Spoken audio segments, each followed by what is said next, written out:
આપણે કાચી કેરી અને ડુંગળીનું કચુંબર બનાવશું। મેં કેરી ધોઈ નાખી છે, આપણે હવે એની સુધારી નાખશું। આ કાચી કેરી અને ડુંગળીનું કચુંબર ઉનાળામાં ખાવાથી લૂ લાગતી નથી। આપણે ઝીણા ઝીણા એના પેટકા કરી નાખશું।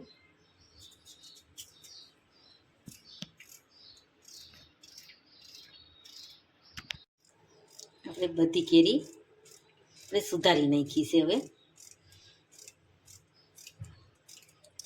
કાચી કેરીનું આપણે ને ડુંગળીનું કાચું સલાડ જેવું કે આપણે કચુંબર બનાવવાનું છે।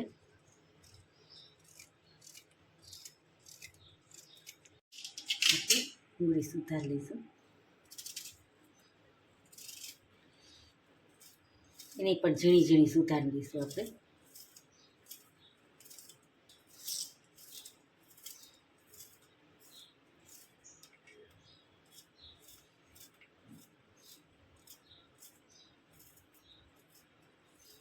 સુધારાઈ ગયું। હવે આપણે એક બાઉલમાં આપણે કાઢી લઈશું। આપણે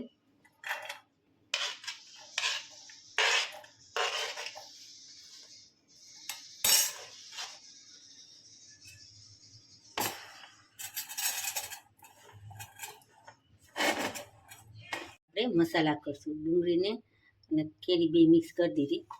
1 ચમચી મીઠું નાખશું આપણે, 2 ચમચી લાલ મરચું નાખશું, 1 ચમચી ધાણા જીરું નાખશું અને જીરી ચપટી હળદર નાખશું, થોડીક હિંગ નાખશું।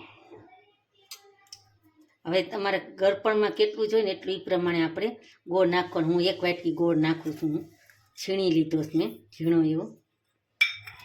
આપણે 1 પાવડું તેલ નાખશું,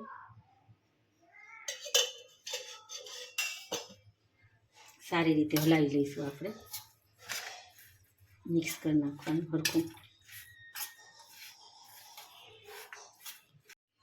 આપણે મિક્સ થઈ ગયું। આપણે હવે આપણે છે ને આને ઢાંકીને મૂકી દઈશું, ત્યાં આપણે ગોળનું પાણી થઈ જશે, પછી આપણે સર્વ કરશું।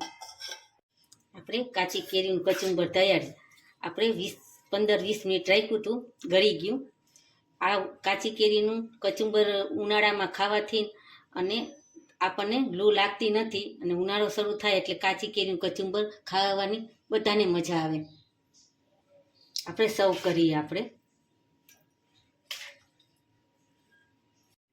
તમને આજનો વિડીયો તમને કેવો લાગ્યો તો લાઈક કરજો, શેર કરજો, સબસ્ક્રાઈબ કરજો।